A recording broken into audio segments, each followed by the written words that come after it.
ஒருவன் மனது ஒன்பதடா, அதில் ஒளிந்து கிடப்பது என்பதடா. ஒருவன் மனது ஒன்பதடா,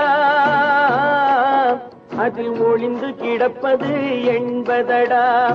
உருவத்தை பார்ப்பவன் மனிதனடா, அதில் உள்ளத்தை காண்பவன் இறைவனடா.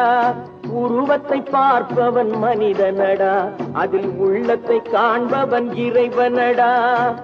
ஒருவன் மனது ஒன்பதடா, அதில் ஒளிந்து கிடப்பது என்பதடா. ஏறும் போது எரிகின்றான், இறங்கும் போது சிரிக்கின்றான். வாழும் நேரத்தில் வருகின்றான், வறுமை வந்தால் பிரிகின்றான்.